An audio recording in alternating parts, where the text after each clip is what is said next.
Right now, we want to invite onto the program the chief analyst and president at Technalysis, Bob O'Donnell. He's joining us to talk about these tech earnings that we are keeping an eye on. And Bob, it's good to have you here. Thanks. What do you think? The tech companies were strong going into COVID-19. They appear to be getting stronger.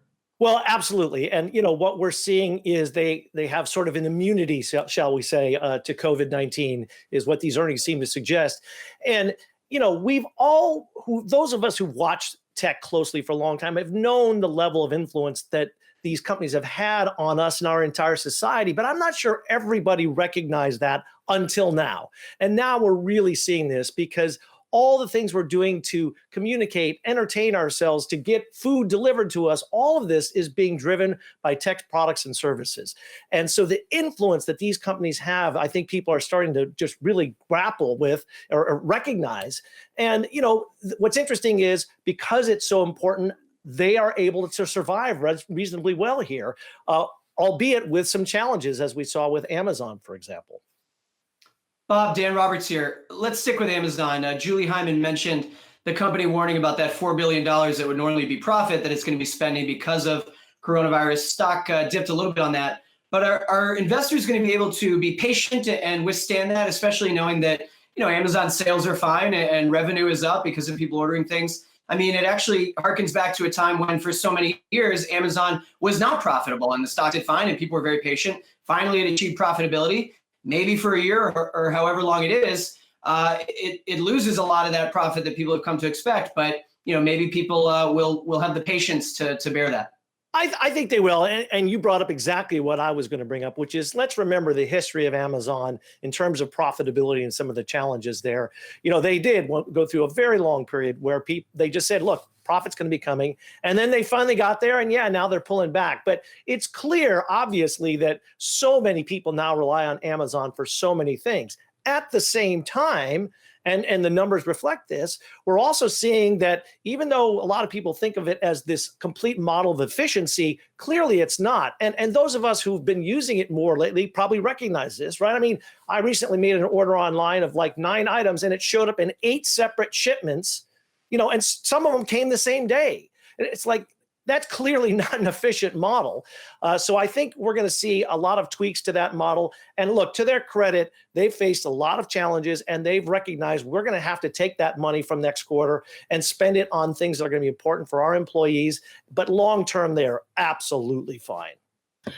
Bob, cloud has clearly been a big growth driver for all the big tech names. AWS, topping $10 billion, yes, significant, but we saw the growth slow.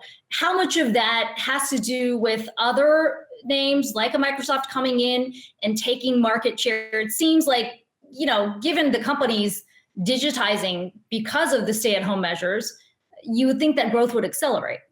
Yeah, and remember, it did, but you're absolutely right. In terms of it's a competitive play, I think, is what we're seeing here, because the Azure numbers from Microsoft, the Google Cloud numbers from Alphabet/Google were higher in terms of percentage. But also remember, Amazon is the biggest. So we got a little bit of the law of big numbers here going on, whereby the absolute dollars they added were likely higher than the absolute dollars that the other guys added. But as a percentage, it was slower. I think we are seeing a much more competitive market. But in general, cloud is one of those areas, in fact, that is really moving forward in this economy. And because we've got a lot of big companies, not just the online services that we're all familiar with, like the Netflixes and everybody else that use the cloud infrastructure, but regular businesses now are recognizing we've got to move more of our applications to the cloud.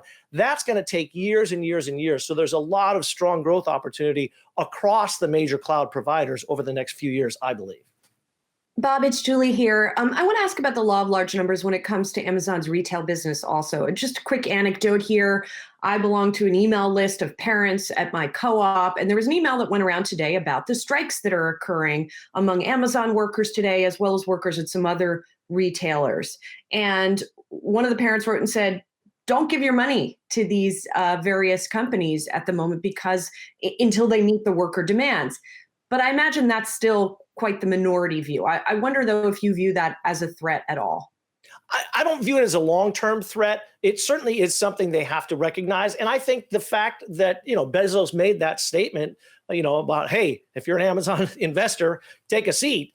I mean, that was a pretty bold statement. It got a lot of play, and understandably. So I think they recognize the seriousness of it. We could all argue a little bit about the exact method by which they're doing some of these things, but they're clearly reacting to challenges that they're facing. And I think in the long run, that's going to serve them well. It's essential. The other thing to point out is Amazon is hiring hundreds of thousands of people in a time when millions of people are losing their jobs. All of a sudden, there are opportunities in other places, but that's going to lead to this kind of radical shift in the employment in the U.S., even more strongly, I should say, towards tech-based companies.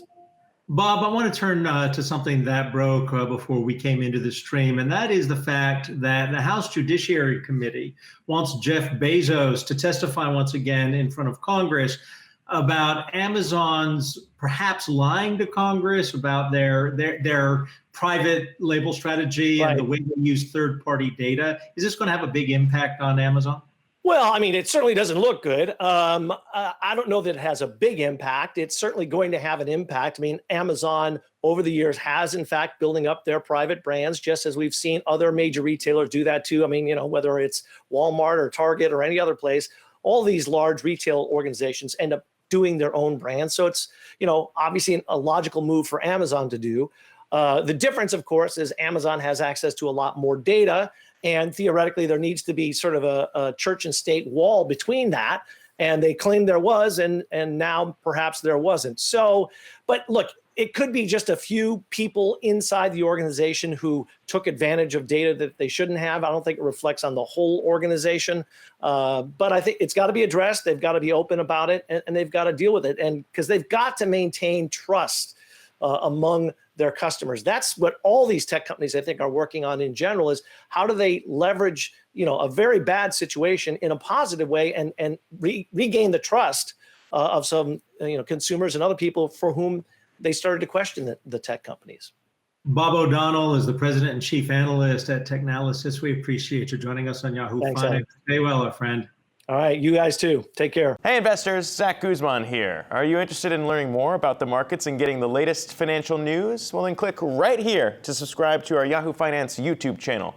Get the latest up-to-the-minute market analysis, big interviews in the world of finance, and information on how to manage your money every day wherever you are.